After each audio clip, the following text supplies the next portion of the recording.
Trump is back. That means his press conferences are back. Even if he doesn't call a press conference, he just starts one. He had one yesterday, and it tells you everything you need to know about how bad Biden was and how great the next 4 years are going to be. We'll show it to you. And there's J.D. Vance. There's President Trump. There's their families going to the National Cathedral for a unifying prayer breakfast. And boy, that sermon was something else, wasn't it? Woo, doggy, Rachel Maddow did a good job. I'm sorry, was that not Rachel Maddow? Oh, that was the Episcopalian bishop from D.C., and she's pretty woke, and it got ugly, and we're going to show you all about it because now she's doing a media tour, and she was on The View today looking for a new gig, I guess. She's not going to find Jesus there, I promise you. Also, Greg Gutfeld and Jessica Tarlov go at it yesterday. It's epic, and we're going to love it together, you and I. And J.D. Vance, a historic moment. The Vice President of the United States walked through the doors of the Oval Office for the first time in his life. And we've got the video so you can see it. That moment. It's amazing. And it's coming up right now. We're brought to you by Birch Gold. My name is Larry O'Connor. You can call me Larry. Thank you for watching our live stream today on this historic Wednesday, direct from your nation's capital. So glad to talk with you. And thanks for subscribing and liking and all those things that make us soar on the platform you're watching us on right now. Increased tariffs on our trade partners, absolutely on the table and being worked out as we speak. Tax cuts being worked out in the Ways and Means Committee, soon to be part of a big reconciliation package on the House floor. Regulation changes already being implemented through executive order. That's why right now gold is a viable diversification tactic now more than ever. With all those things in the news, it's affecting everything in the economy. Birch Gold is the only gold company I endorse. They're releasing their ultimate guide for gold in the Trump era. It's a great book with a foreword by Donald Trump Jr., and it is yours for free, along with Birch Gold's free information kit on gold. Now, that book, Ultimate Guide for Gold in the Trump Era, it's got a foreword by Donald Trump Jr. Get both of these amazing, very informative works. Just text my name, Larry, L-A-R-R-Y, to the number 989898. Birch Gold is the company I recommend to help you convert an existing IRA or 401k into a tax-sheltered IRA in gold. And that doesn't mean any money out of your pocket. These are existing IRAs or 401ks. You've already got that money. It's already sitting in those accounts. Birch Gold is going to help you convert them into gold, a tax-sheltered IRA in gold. Text my name, Larry, L-A-R-R-Y, to 989898. Get that free copy of the Ultimate Guide for Gold in the Trump Era. No obligation, just information. A+ rating from the Better Business Bureau. Thousands of happy customers. Text Larry, L-A-R-R-Y, to 989898. Do that today. Thank you very much. Let me just take a sip of my beverage here. And Oh, hey, look at that. I bet you want one of those. It's pretty great. Also, that was acting. I don't really have a hot beverage. I don't need any caffeine. I'm already wired. But get yourself a cup. Get yourself a Larry mug. You can get that. The merch is right there in the comment section. Click on that, buddy, and you can get a lot of things, including the mug and, well, other stuff. Maybe a picture of Jeb. We should sell those, too. Yesterday at the White House in the Roosevelt Room, media is assembled. He's got some high-tech pioneers there, people who work in data, in AI, in medicine, and he came out, he being President Donald Trump, announced over $500 billion of new investment into the American economy. Together, these world-leading technology giants are announcing the formation of Stargate. So put that name down in your books, because I think you're going to hear a lot about it in the future. A new American company that will invest $500 billion at least in AI infrastructure in the United States, and very quickly, moving very rapidly, creating over 100,000 American jobs almost immediately. Together, these world-leading technology giants are announcing the formation of... Sorry about that. Had an audio glitch. You can still hear the video, right? Yes, Kevin? Yes. Thank you. Sorry about that. So there it was. That was the announcement that was made. And then they brought out each of the various executives and they said their thing. And they kept saying, yeah, we're going to do $500 billion here and we got billions here. And none of it would have happened without Trump. And it was a great moment. It was all planned. It was all choreographed. It was all scripted. The Trump team is really good right now on this rollout. And this was really effective. Then Donald Trump turned to the assembled media and did something that his predecessor rarely did, if ever did. He looked at all the reporters, the photographers, the cameramen, and said, "Got any questions?" And they did. By the way, it's important for you to know that CNN, MSNBC, they've been whining about not getting access to Joe Biden. They've been giving it lip service. They didn't really care. Their job wasn't to tell you what Joe Biden was doing. It was to tell you what they wanted you to think Joe Biden was doing. Last thing they wanted was anything live like this. But yesterday, Donald Trump actually gave the media, on the second day in the office, gave the media wide open access to him and his policies. CNN and MSNBC didn't run this live. Think about that for a minute.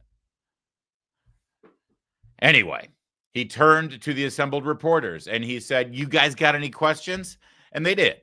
And it was great. And then NBC News' Peter Alexander, who clearly is trying to establish himself as the bulldog against Donald Trump, he had some questions. And I want you to watch this exchange because it's brilliant. He absolutely torches this guy. And by the way, shows Peter Alexander from NBC News and everybody else in that room who's the boss, who's in charge, and who's running this show.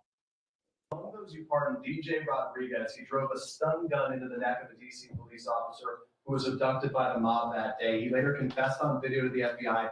And forgive me for a minute. I'm sorry. I missed the tab. This is before Peter Alexander jumps in here. I believe this is another reporter, but he's asking about the January 6th pardons, which, by the way, it's all the media wanted to talk about. It's pretty amazing if you think about it. You know, the presidential pardon is a very powerful thing, and it can be used for a couple of different reasons. One way, under Bill Clinton, it was used to pay back big donors that did favors for President Clinton.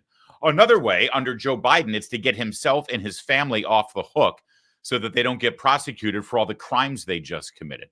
But there's another way a pardon can be used. President Jerry Ford did it when he came into office after Richard Nixon resigned the office after Watergate. He gave Richard Nixon a pardon. Not because he wanted to get him off the hook, not because he owed him any favors, but because the nation had been torn apart by the Watergate story. It was an incredibly divisive time. And Gerald Ford, in his wisdom, wanted the country to move on from that.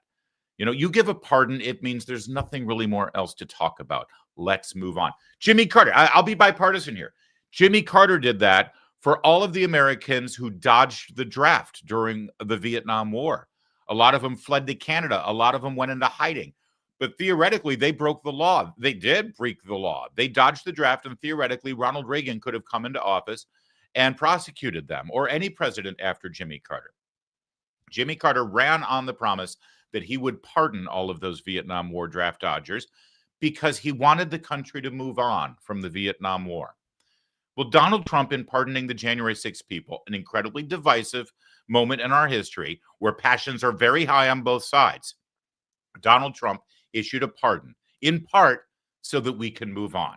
And I think in many respects, the American people have moved on because Donald Trump told the voters that he was going to do this. He did it. And the only people who seem really angry about it are Democrats in Washington, D.C. and the media. They refuse to move on. And here's one of those reporters demanding answers. Pleaded guilty for his crimes. Why does he deserve a pardon? Well, I don't know. Was it a pardon? Because we're looking at commutes and we're looking at pardons. Okay, well, we'll take a look at everything. But I can say this. Murderers today are not even charged. You have murderers that aren't charged all over. You take a look at what's gone on in Philadelphia. Take a look at what's gone off in L.A., where people murder people and they don't get charged. These people have already served years in prison, and they've served them viciously. It's a disgusting prison. It's been horrible. It's inhumane. It's been a terrible, terrible thing.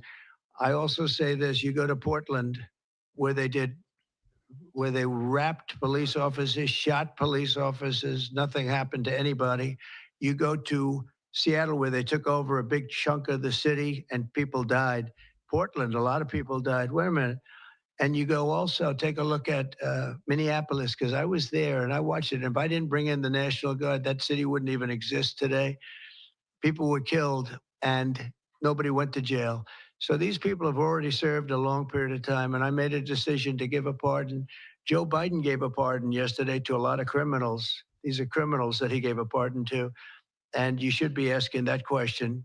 Why did he give a pardon to all of these people that committed crimes? Why did he give a pardon to the J6 Unselect Committee when they burned and destroyed all documents which showed that they did what was wrong, not me? Wait a minute, wait a minute. Why did they give a pardon to all of his relatives, his brother who made millions of dollars, to all these different people? He gave pardons. That's the question you should be. Yeah, that is the question they should be asking. Then we turn to Peter Alexander, as I promised, from NBC News. And just in that exchange right there, you saw him say, wait a minute, wait a minute. That's an important move here, and you're going to see a lot more of it because it does two things. It lets the people watching at home, you know, these reporters are very rarely on microphone, only the president is. So the people who are watching at home or watching a clip later, they won't know how rude and obnoxious these reporters are, screaming at him and asking questions and interrupting him. So by Trump doing that, basically he says, wait a minute, to let people know that he is being interrupted, but also he's taking control of the situation and saying, excuse me, can I finish here? Who the hell do you think you are? You asked me a question. What do you want to debate me? You want to argue with me? And when it comes to Peter Alexander, NBC News, yes. The answer is yes. He wants to debate President Trump instead of ask a question and get an answer for his viewers. Watch this. You're a president who has long said that you back the blue, but aren't you sending the message that assaulting officers is okay with these pardons? No, the opposite. In fact, I'm going to be letting two officers from Washington Police, D.C. I believe they're from D.C., but I just approved it. They were arrested, put in jail for 5 years because they went after an illegal, and I guess something happened where something went wrong.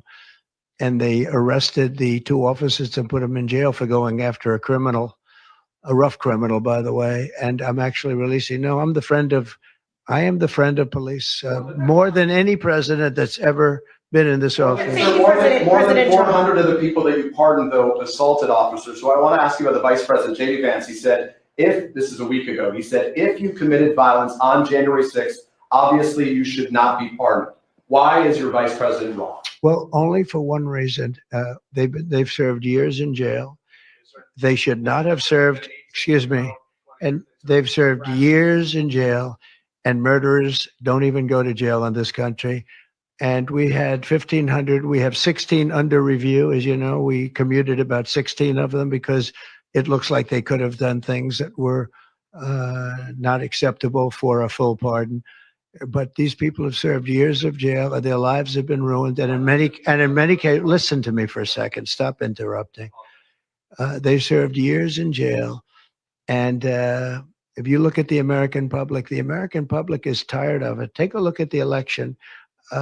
Just look at the numbers on the election. We won this election in a landslide because the American public is tired of people like you that are just one-sided, horrible people in terms of crime. You don't talk about all the people that have been killed and what happens to those murderers.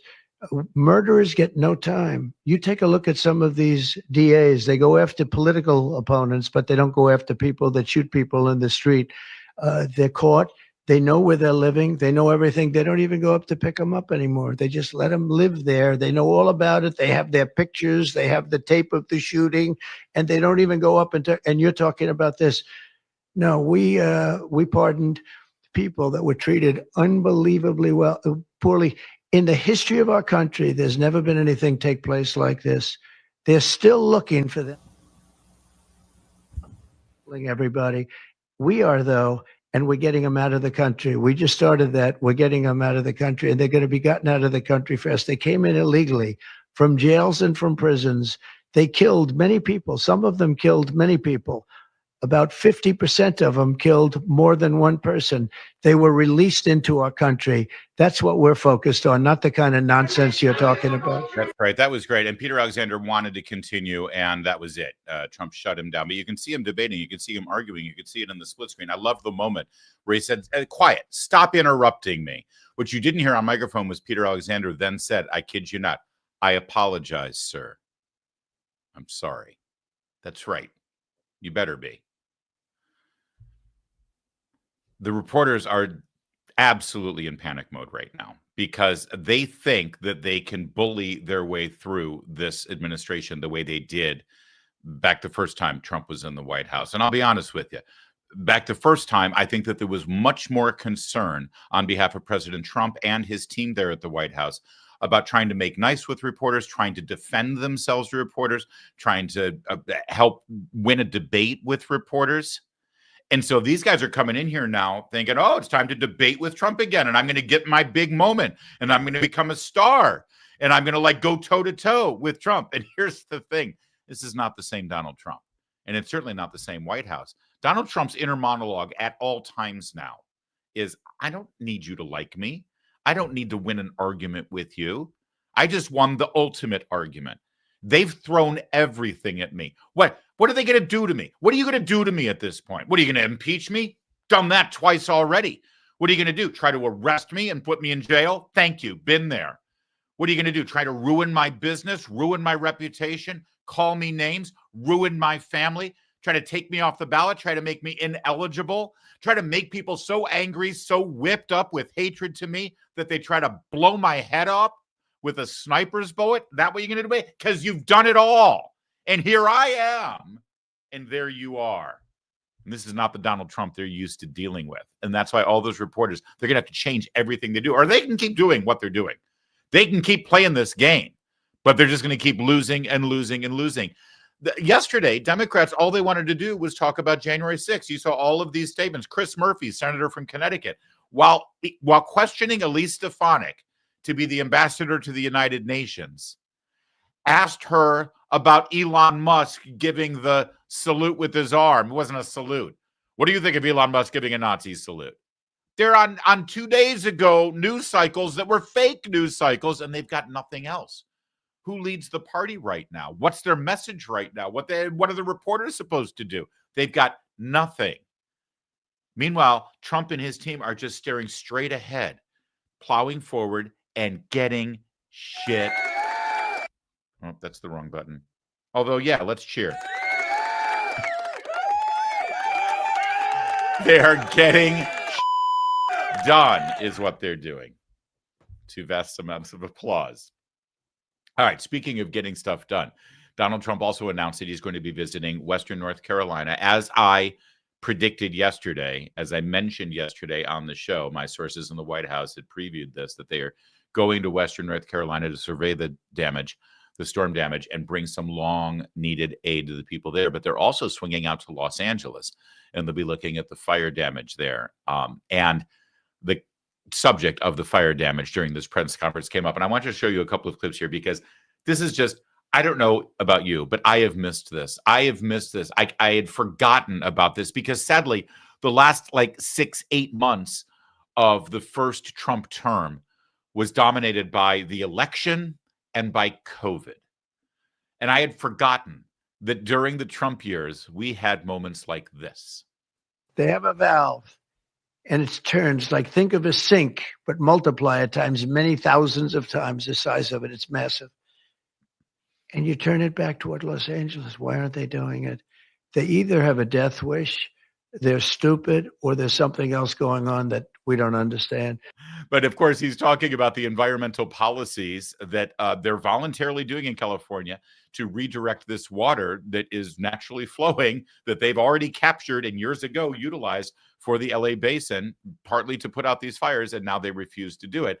And he went on about it and sort of described the basis of their decision. When you're a rich person and you like to take a shower, 38 gallons doesn't last very long. And they have all this water, and it's really good water. Up high, Pacific Northwest. Some comes in from Canada. A nice country, by the way.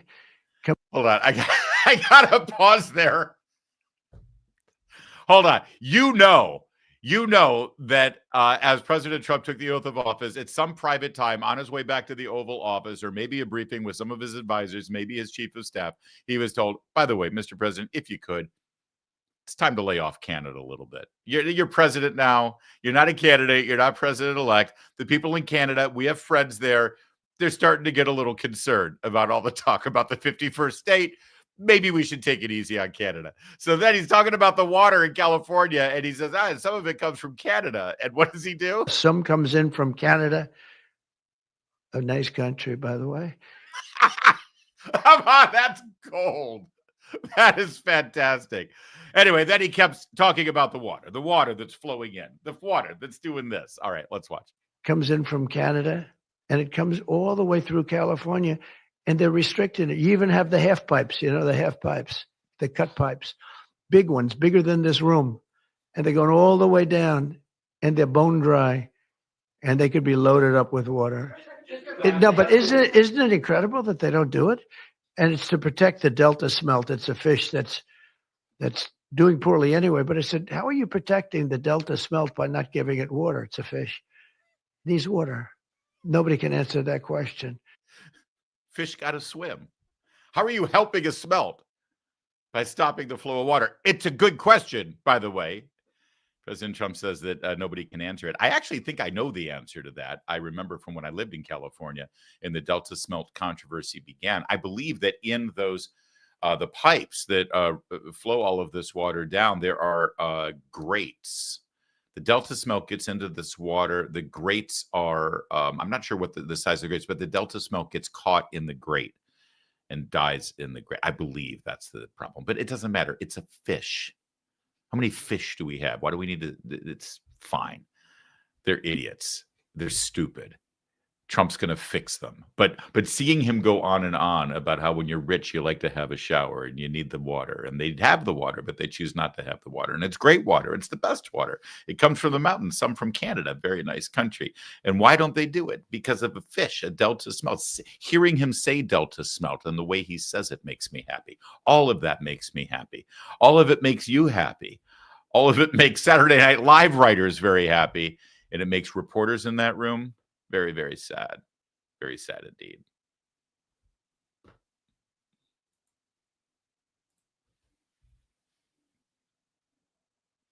Oh, would you like one of these too? You can get one. It's the Larry mug. You can get it in our merch store. The link's right down below.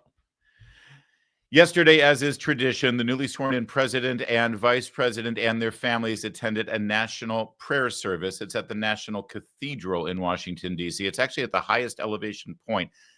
Technically, it's actually kind of the second highest elevation point. There's one little hill in Washington, D.C., where Fort Reno was, about a mile and a half away from the cathedral. But let's just call it the highest elevation point in Washington, D.C. And the cathedral, if you look straight from the cathedral, you actually see the top of the Washington Monument. That's how high it is. And at the National Cathedral, which technically is an Episcopalian church, but it is used for multi-ecumenical services because it's considered the National Cathedral, except for Catholic services. If there is a Catholic service, that's done in the Basilica of the Immaculate Conception, which is in Northeast D.C. The National Cathedral is in Northwest D.C. President and the Vice President rode in their motorcade up Connecticut Avenue, transferred to Wisconsin Avenue, and got right. Oh, actually, they probably took Massachusetts, where the embassies are. The point is, they went to the National Cathedral, and while sitting there during the prayer service, the bishop of the cathedral, she's the bishop of the Episcopal Church in the Archdiocese of Washington, D.C. She took to the pulpit and I'm sorry, this is supposed to be the female bishop. Do we have the wrong video up here, Kevin? Is that? No, not this dude. No, we want the woman who's the bishop. It's a woman. I know it's confusing, but it's a woman. Can we get that? I'm sorry, what? Oh, that's her? Is that? Are we sure that that's all right. There she is. That's her. Oh, so she's like, oh, what? She's married to a man?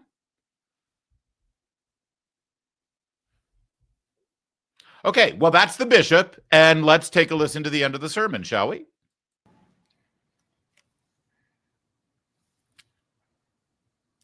Let me make one final plea, Mr. President. Millions have put their trust in you. And as you told the nation yesterday, you have felt the providential hand of a loving God. In the name of our God, I ask you to have mercy upon the people in our country who are scared now. There are gay, lesbian, and transgender children in Democratic, Republican, and independent families, some who fear for their lives.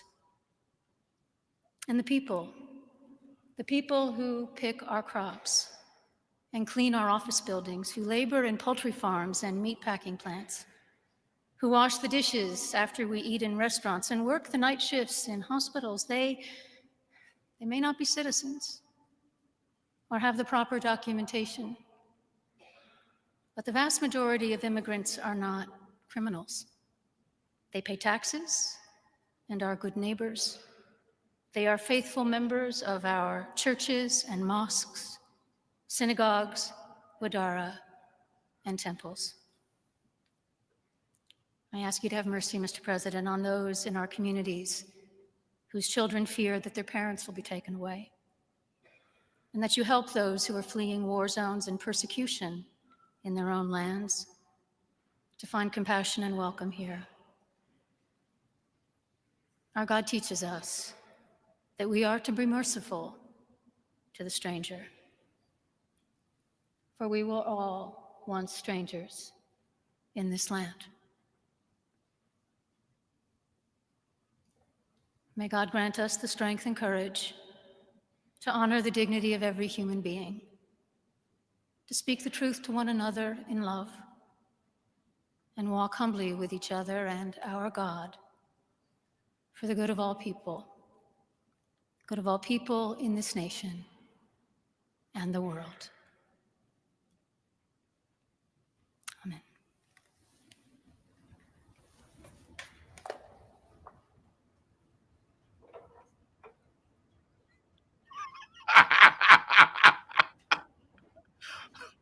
I wanted that's my second favorite part. Watch Trump turn at keep your eye on Melania because she can hear what he says. Watch Melania. Look, it almost broke. Oh, she almost laughed. I want to know what he said. And of course, the other favorite part, keep your eye on JD here as the sermon goes on. And the sermon goes on, and JD realizes what's going on. He sees what's happening. You can see the eyes. He turns to who's just got her eyes fixed right on. She is not going to look at him. JD's like, seriously? Are we really doing this? JD's like, this is why I converted to Catholicism. This is why I listen to Scott Hahn every day. This is why I got it. Then he turns to her again. She's not even. By the way, that is me and my wife at church.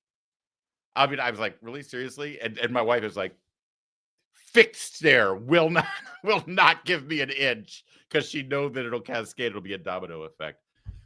Oh, man. You know, I've been to the National Cathedral. You can see obviously it's a cathedral. It's a huge room. Lots of lights, requires a lot of electricity. We want to stop global warming. We somehow have to figure out the technology to harness that woman, the bishop, the minister there, harness her own power of self-satisfaction and smugness, and you will be able to light that cathedral for the next 100 years. The tone in her voice, the smug self-satisfaction of how impressed she is with herself for what she just did.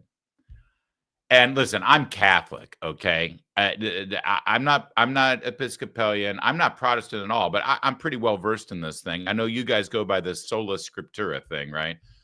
Right? Only infallible rule is the Bible, Scripture, Holy Scriptures. I love Holy Scriptures. I keep a Bible right here next to me during the show. I got my Bible. I love Scriptures. Holy Scriptures are amazing. I'm a Catholic. We love our book. I had to ask you because I've read it several times. Protestants, let me know. Tell us I need you to help me. In the comment section, please give me the chapter and verse in the Bible where it talks about transgender kids. Clearly, this woman's a bishop. So she knows her book. She's sola scriptura. See, if we Catholics, we come up with some of that thing, we can say, it's tradition and magisterium, and, we can sort of work it out, I guess. Although all of that is supposed to be rooted in Scripture, which it is.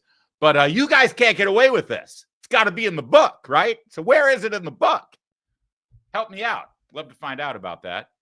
And if you are Protestant and you can't find it in the book, you might want to look into the Catholic Church. But I'll move on to President Trump and his reaction. He's in the White House with the family, after the prayer breakfast. He's walking in the portico there on his way from the Oval Office. And one of the reporters asks, hey, what did you think of the sermon? Mr. President, what did you think of the sermon? What did you think of the sermon? What did you think of the? What did you think of the service? What did you think? Did you like it? Did you find it exciting? Not too exciting, was it? I did think it was a good service. No. Thank you very much. Thank you, press. Thank you, press. They could do much better. Thank you, press. Inside. What'd you think of it? Do you think it was exciting? Not too exciting. No, he has every right to be pissed. And then the bishop, as all good clergy do, phoned up her publicist and her PR people and said, hey, I think I'm going viral. Let's get me on the media. I'm ready to do my tour. And so she started on CNN. Bishop, I appreciate your time and your tone there, so serious and genuine. You see him, he's stone-faced, he then looks down, but he's listening to every word you say. As you made that personal plea to him, what were you looking at him in that moment? What kind of response were you perhaps hoping for in that moment? I was looking at the president because I was speaking directly to him. I was also, frankly, as you do in every sermon, speaking to everyone who was listening through that one-on-one conversation with the president, reminding us all that in the people that are frightened in our country, the two groups of people that I mentioned are our fellow human beings, and that they have been portrayed in all throughout the political campaign in the harshest of lights that I wanted to counter as gently as I could with a reminder of their humanity and their place in our wider community. And I was speaking to the president because I felt that he has this moment now where he feels charged and empowered to do what he feels called to do. And I wanted to say, you know, there is room for mercy. There's room for a broader compassion. We don't need to portray with a broad cloth in the harshest of terms some of the most vulnerable people in our society who are, in fact, our neighbors, our friends, our children, our friends' children, and so forth. All right, so a couple of things here. A couple of things. First of all, she doesn't seem to have any mercy, as she puts it, for Laken Riley and Laken Riley's family, or any of the other people who have been murdered by criminal illegal aliens in this country. She doesn't have any mercy for them at all. And I don't know, I would think that if you're a member of the clergy and you wear one of those funky collars there, you might want to include them in these thoughts. Also, by the way, our faith is about mercy, yes, but it's also about justice, isn't it?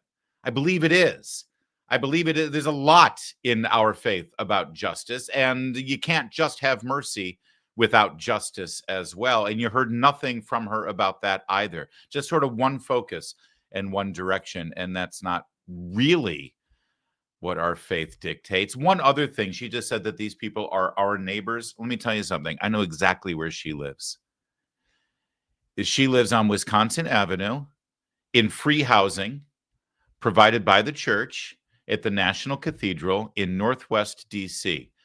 I know someone who lives 2 blocks from there in a very expensive home. In fact, everyone who lives in that neighborhood lives in a very expensive home. She's actually right at the corner of Wisconsin and Massachusetts. Massachusetts Avenue is where all of the embassies are in Washington, D.C. If you've ever visited, you know that those are very big houses. Someone called them mansions. Her neighbors, I assure you, are not in this country illegally and facing deportation. Also, by the way, how incredibly insulting for her to say these are the people who mow our lawns. These are the people who wash our dishes. That's kind of reductive, isn't it? That if you're in this country illegally, it means that you must be some cheap labor that's being exploited. And who's going to mow my lawn if you deport all of these people? It's kind of rude and, frankly, kind of racist. But far be it from me. I'm not Episcopalian. So you spoke. I like how you use the word gently, because it was gentle. I mean, it was intense and passionate, but yet it was gentle. It was not ugly or confrontational. It wouldn't expect it to be, but these are hard things to talk about in that context. No, they're not. In fact, I assure you, in Washington, D.C., and when you're trying to get a booking on CNN, this is the easiest freaking thing to talk about. There's nothing hard about this at all. By the way, it was confrontational because you were using the pulpit literally to make a political point against the president of the United States. You have a job as the pastor of the National Cathedral at times like this, when you are presiding over a state service. Your job is to serve service, right? It's a state service. Your job is to serve the occasion, the political occasion, the governmental occasion. That's part of the job here, not to speak truth to power and not to confront the president of the United States. And by the way, don't buy any of this stuff, this meek, soft-spoken woman who I just took advantage of the occasion because I'm trying to appeal to the president. She's a Trump derangement syndrome, Bishop. All right. We've got a flashback video. We'll show you who she is. This is nothing new for her. She was calling for Trump to be removed from office during the first term. She's taking advantage of this situation. And by the way, taking advantage of her 15 minutes of fame. So much so that she auditioned to be one of the new babes on The View today. Here she was phoning in with Joy Behar. Boy, there's a pair. Boy, I want to spend time with these two. Thank you. So let me ask you this. You seem to have more fearlessness than anyone in Congress right now, ma'am. What made you decide to use that opportunity for this message, or didn't you have any apprehension about it? My response, thank you, first of all, for allowing me to be with you today. My responsibility that morning, yesterday morning, was to reflect, to pray with the nation for unity. And as I was pondering what are the foundations of unity, I wanted to emphasize respecting the honor and dignity of every human being, basic honesty and humility. And then I also realized that that unity requires a certain degree of mercy and compassion and understanding.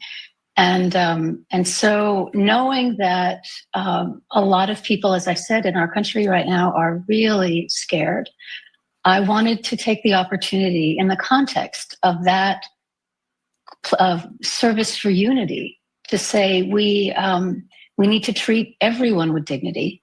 And we need to be merciful. I was trying to counter the narrative that is so divisive and polarizing, and in which real people are being harmed. Okay, so you see what's happening here. Dignity, people need dignity, but again, no mention. Is there anything more dignified in human life than actually not being murdered, right?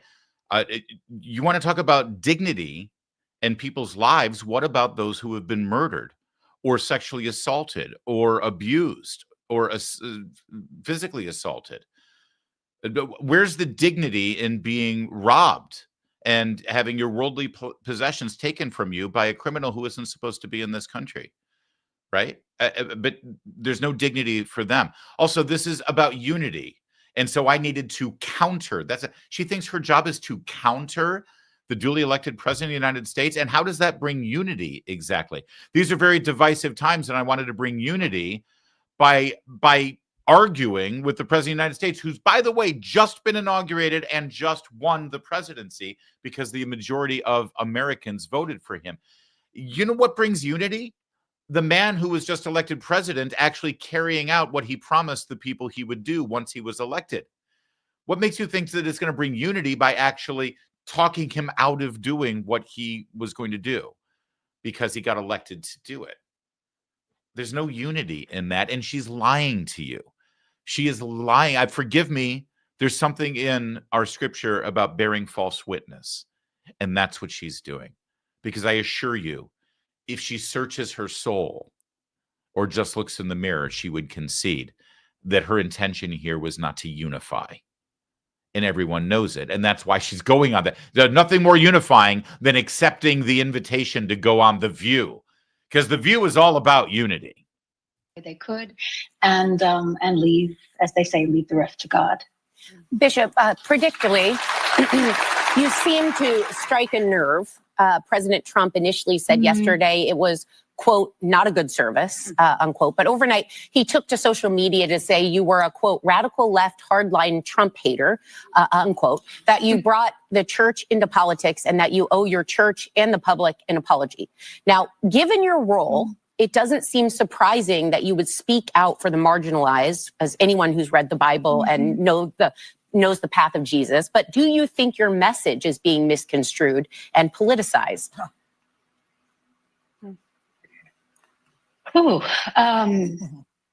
Well, sure. Yeah. But do you think your overtly political message is being politicized? These people are morons. I'm sorry, I hate name calling. I really do. But you have to be a moron to ask someone who just took a political stance and made a political speech to a political person, do you believe your message is being politicized? And by the way, this is The View. We've invited you on the show because we agree with you and you take our political side and we want to celebrate you and amplify you. So who's politicizing this person right now? Am I the only one who can call them out on their bullshit? Oh, your message is being politicized. And look at her. She's got this act down. This very meek and very humble and very, oh, can I tell you something, by the way? Well, I'm going to let you finish. The Episcopal Church, she's probably the highest ranking because she's in Washington, D.C. She's the bishop of the D.C. Archdiocese. Such a shame. This is the church that George Washington belonged to. This is so sad. The Episcopal Church in 2023 lost 60,000 members. 60,000 people decided to leave the Episcopal Church. Is it any wonder? Any wonder at all? But I think if you read what I said, and I mean, how could it not be politicized, right? We're in a hyper political climate. One of the things I caution about is the culture of contempt in which we live that immediately rushes to the worst possible interpretations of what people are saying and to put them in categories such as the ones you've just described. That's part of the air we breathe now. And I was trying to speak a truth that I felt needed to be said, but to do it in as respectful and kind a way as I could. So just a hint, and again, I don't want to give you any Catholic advice, or religious advice, and I certainly wouldn't want to presume to give a bishop who certainly knows more about religion than I do any kind of advice. But if you belong to a religion where one of the leading spokesperson uses the phrase like, I was trying to give voice to a truth, you might want to rethink your affiliation there. I prefer my church to give voice to the truth. Not one of multiple truths. No. The truth. By the way, the White House should have seen this one coming, because if you go to Bishop Marianne Boud's X account, she's got this picture of herself up there. She's got the mitre, she's got the crook, and she's got the COVID-19 pandemic mask on. It's been a couple years, ma'am. I know you're really proud of yourself that you wore a mask while you were delivering some kind of high holy service there with all the vestments. But now when we see people that still have the picture of themselves wearing the mask in their social media picture, we assume they're kind of virtue signaling. They're trying to hurt their arm by patting themselves on the back to make themselves feel good and so self-satisfied and smug about how good they were. A little bit more about the good bishop. Here's what the residence looks like. This is her own social media page. She's put this out back in June of 2023, where she flew the trans flag over her door, or their door, Z door. I don't know. I don't want to presume gender with the good bishop. Also, why did you want to come out here and say their message? It is a message of a call for justice for swift justice for George Floyd, for systemic justice for all brown and black people who have been under the knee of this country in ways that we have witnessed time and again. This is wrong. And this rising up, this spontaneous uprising of people, mostly half my age or younger, they're the ones we should be listening to. And they're angry at the president. They're so angry. They're angry at the president. So what is your message to President Trump today? Well, I've given up speaking to President Trump. We need to replace President Trump. There you go. That was, of course, the summer of 2020 in the height of the Black Lives Matter riots in Washington, D.C. and the presidential election. I've given up speaking to Donald Trump, and we should replace President Trump. And maybe when the National Prayer Service for Unity after the inauguration of President Trump was scheduled for her cathedral, maybe she should have, with all due respect, stepped aside and said, you know what, I probably shouldn't take this one. I'll have one of the other clergy handle this event. That's who she is. Scott Jennings on CNN had the last word last night. Doctrinal differences here playing out in church. What do you think, Scott? These woke Scapalians or Episcopokians or whatever they're calling themselves today, this is ridiculous. This was terrible. Donald Trump, I'm sure, regrets participating in this event today to be lectured to and politicized in a church this way. And I thought it was, frankly, a disgrace to what they did at this event. I don't know if this event will happen ever again because of this. This particular bishop took it upon herself to turn this into a complete and total circus and spectacle. And I don't know any Republican today who's like, oh, wow. Well, it was a very long service, right? Yeah, let me just tell you something. If you study the architecture of cathedrals and churches, I was lucky enough to go to Europe this summer, so I went to a lot of great churches from the medieval era, the Baroque era, the Renaissance, all through the Italy and Croatia and Spain. And you see one thing, one constant theme in these places, and it's true of the National Cathedral that is done in a Gothic style as well, Gothic European style. Everything in the church is designed to bring your eyes upward and heavenly and toward the Lord, toward the truth of the gospel, and toward your salvation, toward your own sin, toward your own repentance, and toward your own salvation. And this bishop, this woman, this minister yesterday at this very important moment, she directed everybody's eyes, not on the Lord, not on the faith, not on salvation, not on a higher power. She drew all the eyes on herself, and she made it about herself, her political agenda, her views, her opinions. Her lamentable performance was a disgrace for the country and a disgrace for her faith. And she may be celebrated right now by Joy Behar, but I assure you, next Sunday, the pews will be a little more empty than they were the week before, thanks to her. And that's a real crisis that her church should be looking at. Did I say little more empty? I meant little emptier, of course. Would you like a Larry mug? Get one. The link to our swag store is right down below. Yesterday on The Five, the first full version of The Five after the inauguration of Donald Trump, and we had an epic showdown between Jessica Tarlov and Greg Gutfeld. It's one for the ages, and we're going to enjoy it together. Take a look. Oh, take a look. Saying that Americans voted for it. That's the difference. I don't have to say it's fine. I'm just telling you the reality. Did you vote to revoke birthright citizenship for the children of people who are here legally? Do you understand what that means? Yeah, I do. Tell me about it. Tell me what birthright citizenship meant. Well, I think when Donald Trump was talking about it and disparaging people who are here, he was talking about undocumented people who come and drop their anchor babies. He wasn't talking about people who are here on student visas, people who are here on H-1B visas. You're always going to choose this weird exception. No, the fact is the system is being gamed. Americans voted for Donald Trump because they saw these systems, these institutions being gamed. The asylum issue, the birthright citizen issue, Title IX issues. Every single part of society was being gamed by the left. And finally, Americans got pushed too far.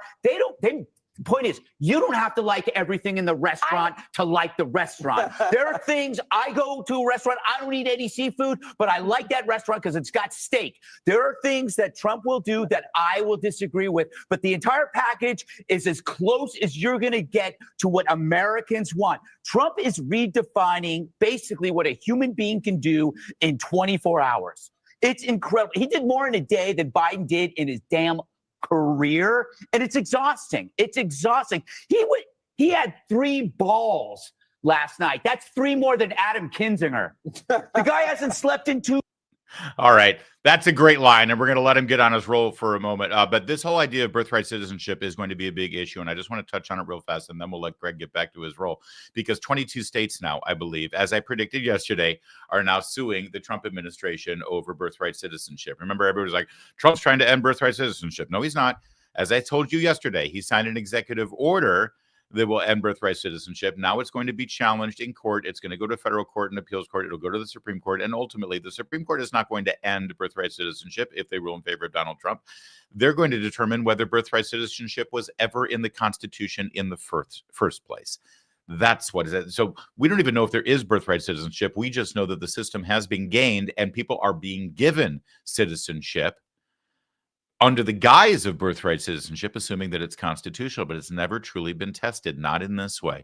And let's just go to the text of the 14th Amendment that everybody is looking at, that this was written specifically for slaves, the enslaved Africans who were here in this country, because there was some question, well, if they're freed in the 13th Amendment, does that mean they get to stay here? Because are they really citizens? They never had full citizenship rights, right? So what do we do with them? And the answer was very clear. All persons born or naturalized in the United States and subject to the jurisdiction thereof are citizens of the United States. Do you see those words? Subject to the jurisdiction thereof. You see, if you're in this country illegally and you're a citizen of another country, which was not the case for the enslaved Africans who were in this country, they were born here. They were taken from their country. They were not under the jurisdiction of another country. You come here and your parents are the subjects of another jurisdiction. And you were born here. You are also a subject of that jurisdiction. It's the bottom line. Because what? Right now, those kids are getting dual citizenship. They become United States citizens, but they can also get their citizenship in another country because their parents are citizens. That means they're subject to that other nation's jurisdiction. This has never been challenged, especially when it comes to people in the country illegally. The only thing that comes close to a challenge of this is a case that happened in the late 19th century, having to do with a legal immigrant in this country to work on the railroads. All right, which is totally different than illegal immigration and totally different than the anchor baby syndrome. Okay, I just wanted to share that with you so you're equipped with facts, because you know you're going to get flamed by your liberal brother-in-law on your Facebook page if you speak out against it. All right, let's get back to Greg Gutfeld, because he was on a roll last time I checked. 2 days. I mean, the thing is, it's amazing.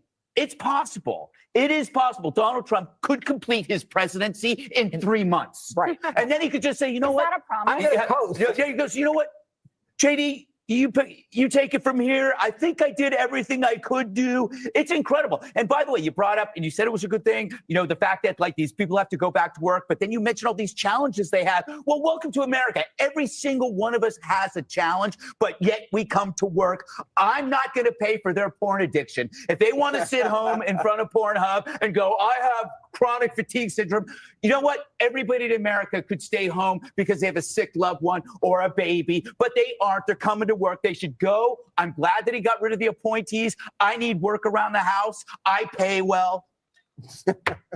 Greg's hiring. But I'm not done. Okay. I'm not done.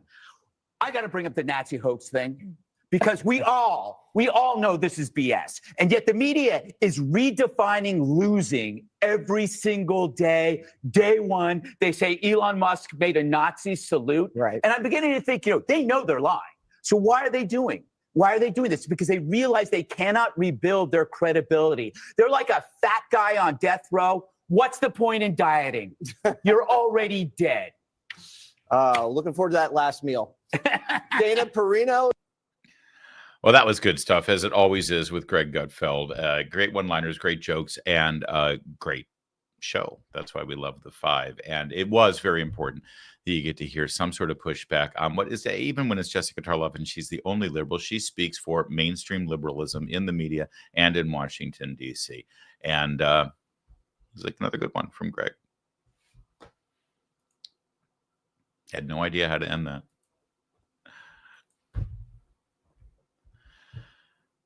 When I was watching J.D. Vance get sworn in, I couldn't take my eyes off of his mother. We know so much about her journey through the book and movie Hillbilly Elegy, and I was just thinking to myself, God, what must this be like? What must this be like growing up in rural, impoverished Appalachia with all of the roadblocks in front of you and the path that J.D. Vance could have taken if he had continued in that cycle of poverty and addiction that his family had set up. But he was set on the right course by his grandmother first, and then finally by the United States Marine Corps. He changed his life. He got his education, became a self-made man, a very wealthy man, became a best-selling author, became a U.S. Senator, and now he's the Vice President of the United States. It's overwhelming emotionally if you think about it. But it's about to get even more emotional for you, because yesterday, on his first day on the job as Vice President of the United States, he walked through the doors of the Oval Office for the first time in his life. Which, of course, most people don't get a chance to go into the Oval Office. But usually when you get to the point where you're the Vice President of the United States, it's because you've been a congressman for a while, or a senator, or maybe a governor. And in that capacity, you may have been to the Oval Office. But see, he's only been a senator for 2 years.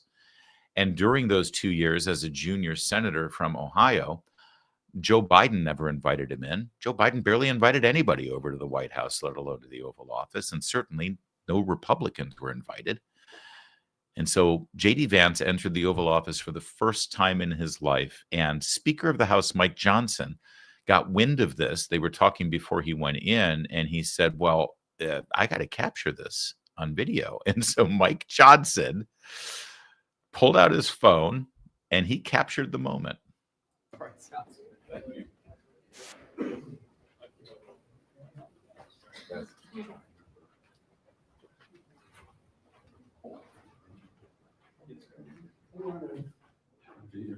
Margo? Oh, hey, Margo. Good to see you. Good to see you too. Wow. This is J.D. Vance's first time to step into the Oval Office. Wow. It's incredible. This is incredible. All right. That's just so cool. I mean, everything about I feel like we're all sort of living this experience through J.D. Vance's eyes as this whole thing unfolds before our eyes. And he's so relatable and so real and so normal. And I gotta tell you, and okay, this is gonna sound like a flex, and I'm not doing it to flex, but this is weird to me to say. I've been in the Oval Office before J.D. Vance. That's just weird. Back during the first Trump presidency, I had this exact same experience. I had just interviewed President Trump in the Roosevelt Room, where Trump just had that press conference we watched earlier in the show, and he asked if I wanted to go and see the Oval Office. He said, "Have you ever been to the Oval Office?" No. He says, "Would you like to come?" And I didn't even realize when you go into the West Wing of the White House and you go through this corridor and that room, you're not sure where everything is necessarily.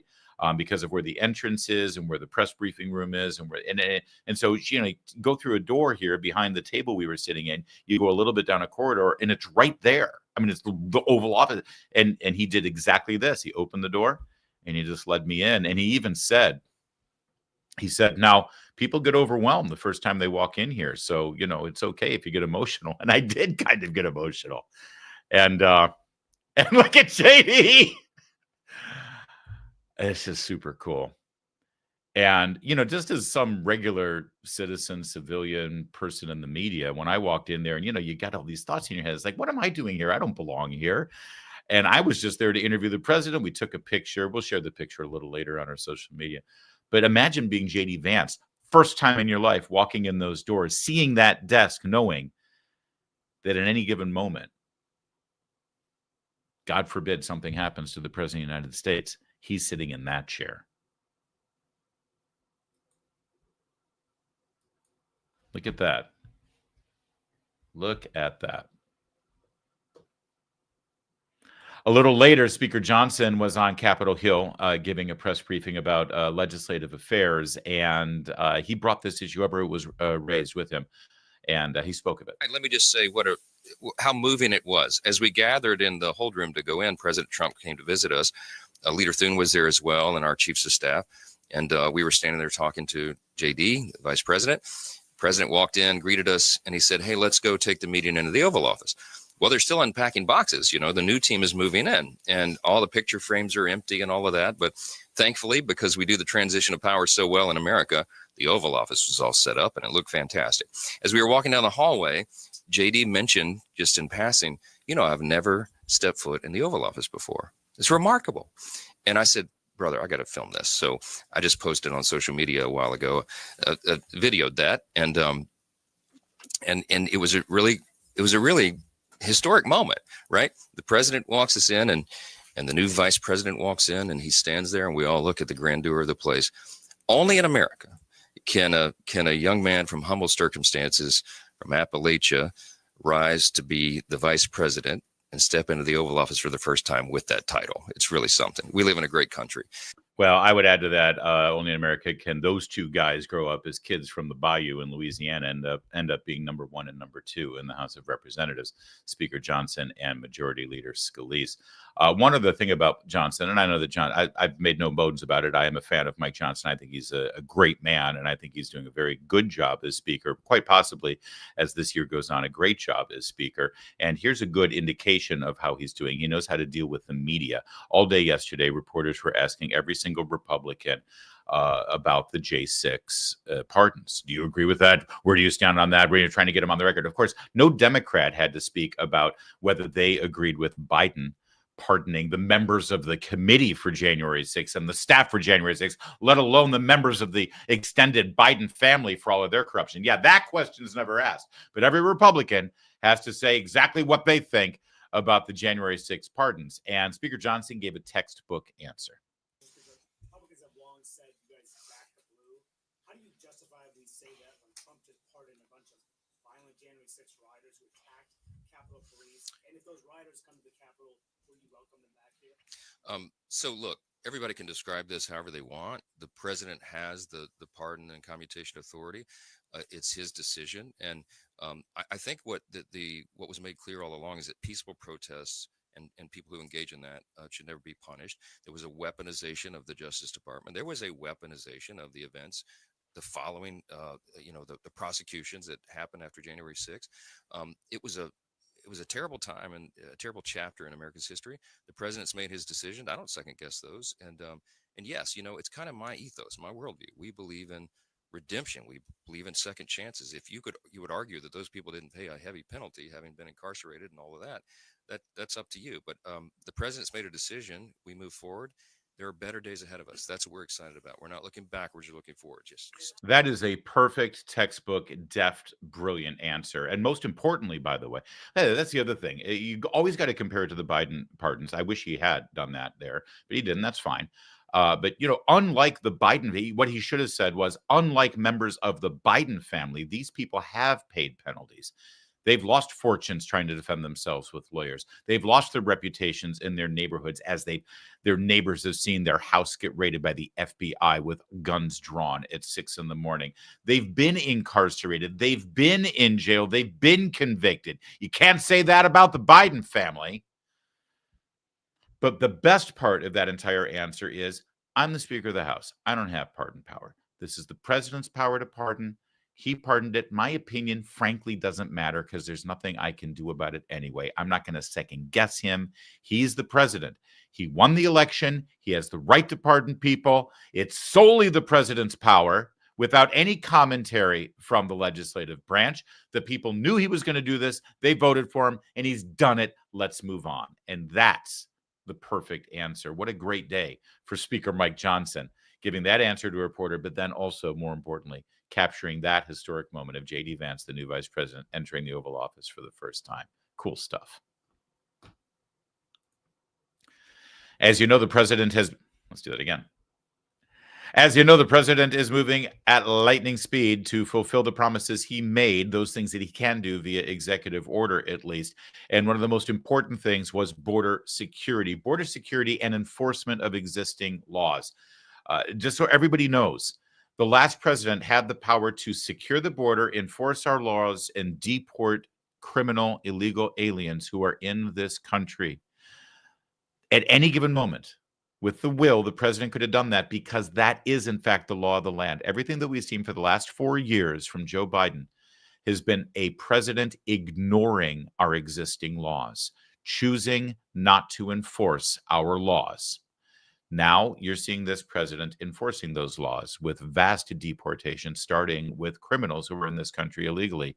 And guess what? Not only is it going to be popular with the people who voted for him because he's actually fulfilling a promise and doing exactly what he said he was going to do, but it's popular with a lot more people than that. The deportation of illegal aliens right now is the majority position of Americans in this country. Even CNN had to admit it. And CNN, as you can see this discussion go, is very concerned, not just that people believe that, but when they come to the realization that the people believe that despite what CNN has been telling them. In other words, CNN is very concerned that CNN's propaganda is not working with CNN's viewers. Documented immigrants. So we have slightly different questions, but these were all taken within the last month. And there's real uniformity here. That's what I really think you see. You see real uniformity. Deported all immigrants who are here illegally, 55% of the New York Times, Marquette, 64%, CBS News, 57%, ABC News with a slightly different question, 56%. So what you're seeing essentially here is a very clear indication that a majority of Americans, in fact, when they're asked this blunt question, which I believe gets at the underlying feelings, do in fact want to deport all immigrants who are here illegally. There's no arguing with these different numbers because they're all essentially the same across 4 different pollsters. So if they say yes today-ish, how has that changed over time? Yeah, we'll get to that in a minute, but I just want to highlight one other thing in this poll, which is really important because New York Times, Marquette, CBS News, ABC News, we're familiar with their polling. We watched their polls on an almost daily basis during the last year of the presidential election. And what do we know about how they poll on issues like this or about who's going to be the president? They're off by about 5 or 6 points. So as you see CBS News at 57%, it's probably more like 61 or 62%. Right? Because they're notoriously wrong in polling things like this. They skew in the wrong direction when they sample and when they extrapolate the numbers on behalf of the left, on behalf of Democrat positions. So I bet you the numbers are even more overwhelmingly in favor of supporting the president's move here to, again, I'll say it, enforce our existing laws. You don't like the fact that someone in this country illegally can face deportation? Then change the law. Change the law. But here in this country, we're supposed to follow the law. And that's what the law is right now. All right, go ahead. Yeah, this is where I think you get very interesting. And so we'll take a look at that ABC News question in particular, because you can really see that there's been a massive shift from when Trump was first getting into office 8 years ago, right? Deport all undocumented immigrants. You go back to 2015, I'm going to come to your side of the screen. It was 42%. Hello. Go to 2016. It was 36%. Look at where we are now. This was taken at the end of last year, 56%. This is 20 points higher than it was just before Trump got into office the first time. So feelings towards immigration in this country, feelings towards undocumented immigrants and deporting all of them have become considerably more hawkish. And I think that gives Donald Trump much more leverage to go with the American people and sort of have these hawkish, some might say harsh, different rhetoric and also issue-based sort of going after immigrants who are here illegally. And so I think the American people are going to give Donald Trump the benefit of the doubt to do what he wants to do, at least if you believe these blunt questions, including this one. Yeah, Harry, leave the editorial to the professionals here with your harsh and all that stuff. Let me just point out exactly what happened here. 42%. It's probably a little bit more. So it's about 50-50 prior to Trump getting into the election, thought that the people in this country illegally should be deported. And that's good because, again, that's the law. Why did it drop down in 2016? Because there was endless news cycle after endless news cycle from people on television, in the media, Democrats, and half of the Republicans who were running for president who said that it was wrong, hateful, xenophobic, and racist to believe that. So at that time, if you agreed that people should be deported, it means you're a racist like Trump. right? So of course that number went down a little bit. So what happened between 2016 and 2024? Couple things. Number one, Joe Biden and Kamala Harris and open borders and everything that came along with it happened. And number two, this whole, oh, if you think that people in this country illegally shouldn't be here and the law should be enforced and they're deported, that makes you a racist. That whole thing, yeah. See, we're done with that. We're not playing that anymore. Not happening. We're done. And that's why you see this number go up. And that's huge. It really is. We've matured as a country, I think, and we've grown some cojones. How about immigration levels? Yeah. Okay. So this sort of goes in line with that, right? Which is, again, trying to get at the underlying feelings. Want immigration levels decreased. This includes legal and illegal immigration. Look at this.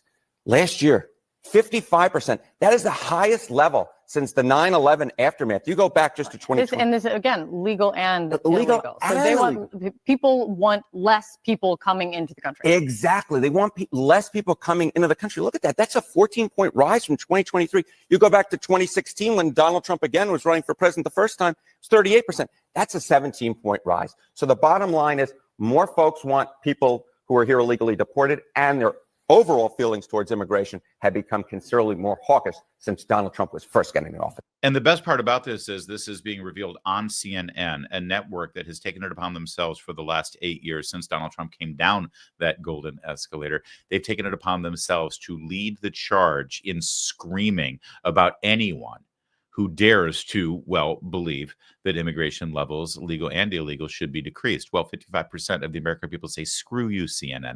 CNN is so ineffective and so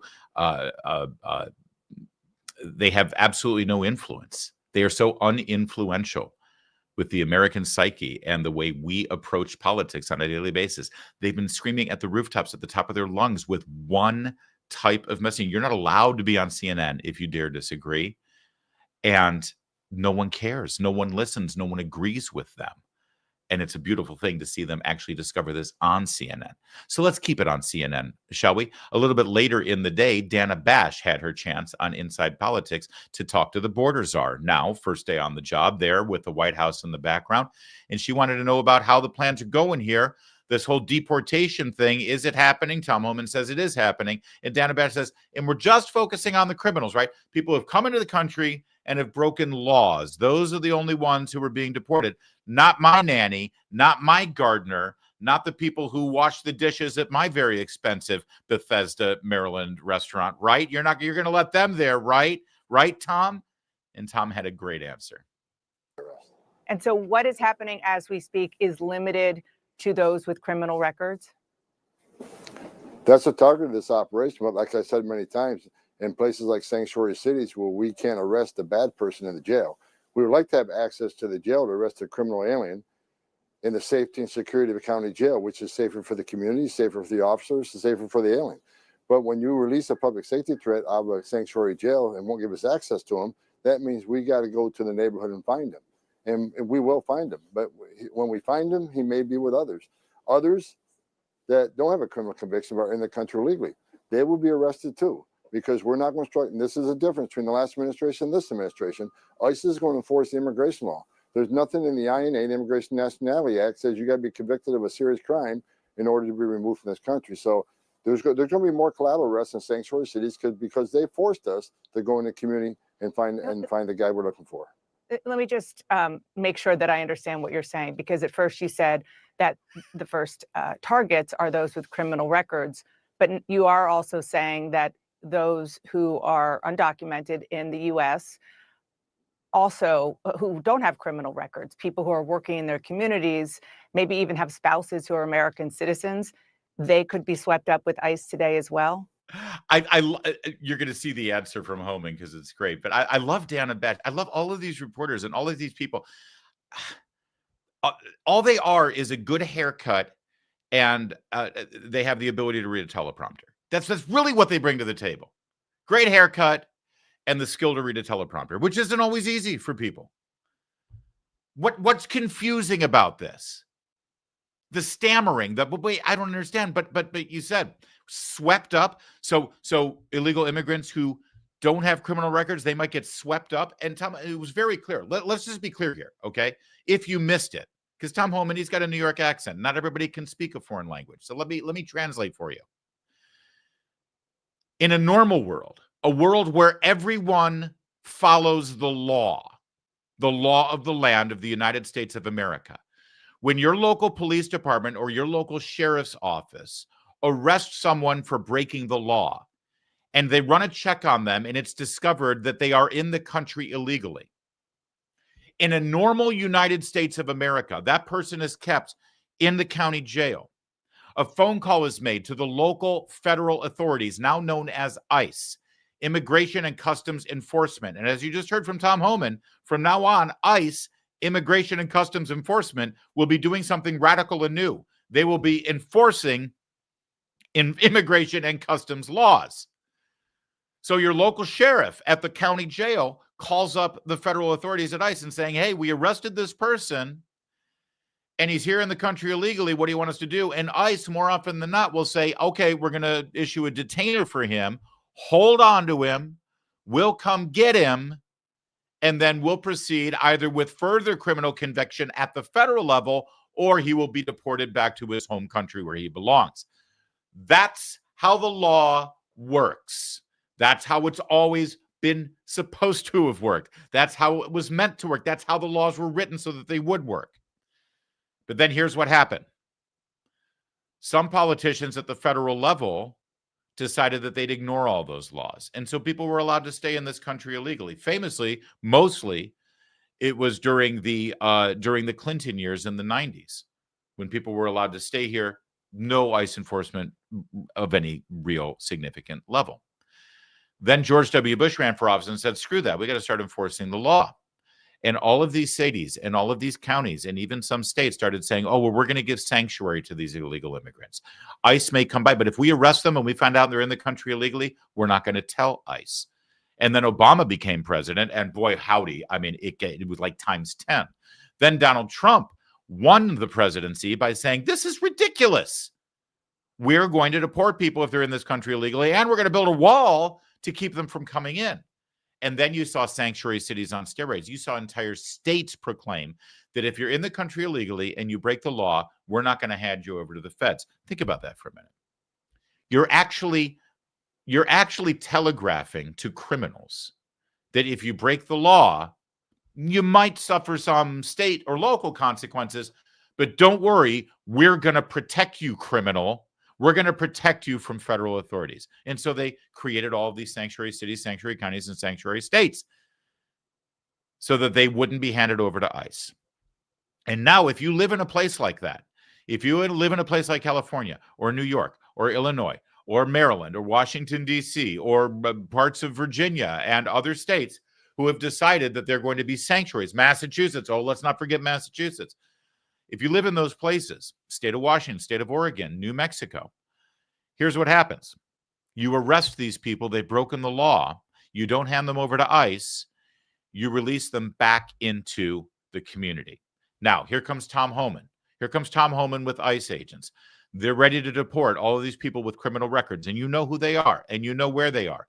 You go to a state where they don't claim sanctuary status, where they are cooperating, really simple procedure.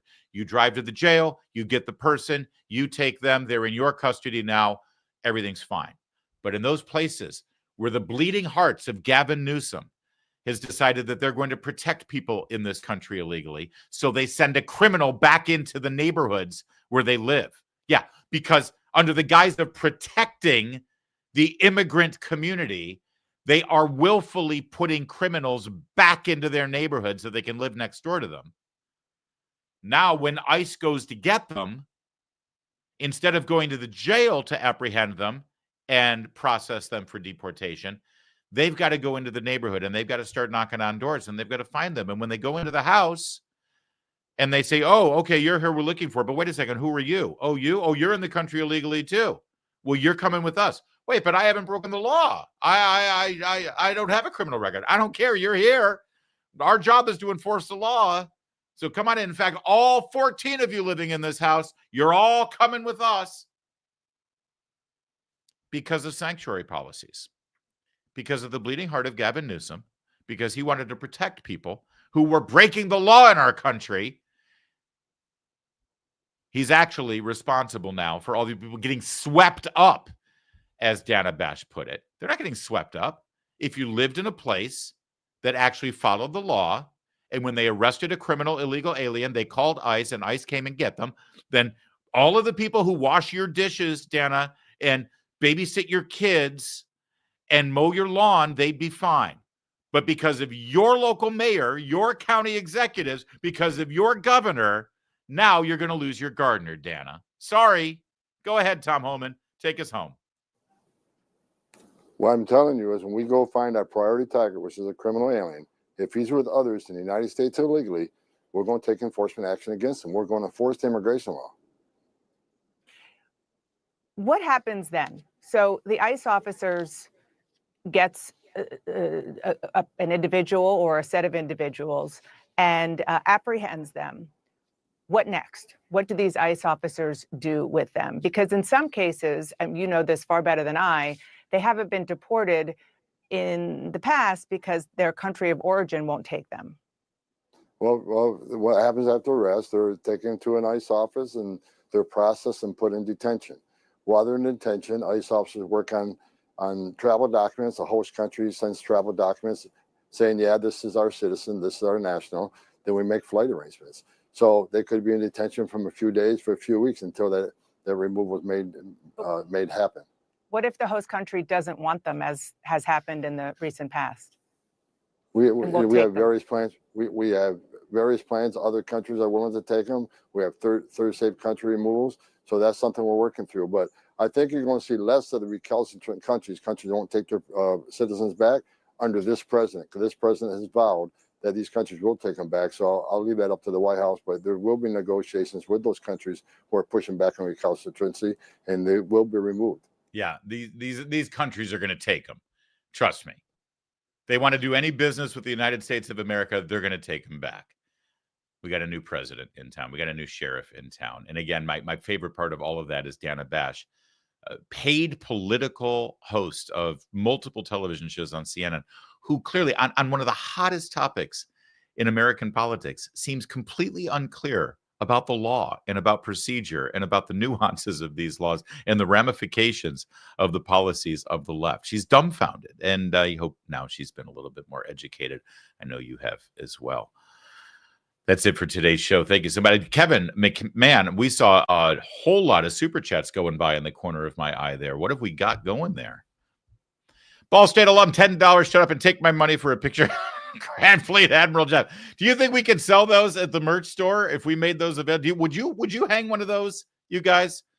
Let us know in the comment section, because we'll get it done. Maybe a picture of me and Jeb together. We do have our Larry mugs, though. Our Larry Town Hall mugs that you can drink out of, because who doesn't want to be a Larry? We're all a Larry. You're all Larrys. We're all part of the team. Thank you, Ball State. I appreciate that, my brother. Angela, $5 super chat. Thank you for that. The evil stunt by false prophet yesterday. Satan was very proud. Jesus warned us to beware. I've decided to follow Jesus. Pray for our president. Amen, Angela. We love our angel, Angela. Yeah, that was something else. I'll tell you what. Well, as the new, we're Kevin McMahon and I, our producer Kevin, and our brand new intern Quinn, who's now, hello Quinn, our intern. Kevin is she's Kevin's wingman now. We watched the news cycle all day long, but when I saw that sermon at the National Cathedral, I said, well, know what we're going to be spending 20 minutes on tomorrow's show. Thank you, Angela. I think that everything's right with the world. Susan Shellett with €2. Muchas gracias. Merci beaucoup. Danke schön. Or as they say in England, much obliged. Because I don't know what country. Oh, I guess if it's €1, you're not in England. Eye for an eye is also in the Bible. Thank you. I love it when they get all Old Testament on us from Europe. Richard Murray for $10 super chat. Thank you for that. Democrats have gone from who will pick the cotton to who's going to mow my lawn. It's amazing. Without any irony. You can't deport all of these people. We have dishes to clean. Unbelievable. It's they can't change their stripes. It's who they are. Thank you, Richard. Susan Shaw. Oh my goodness, €22.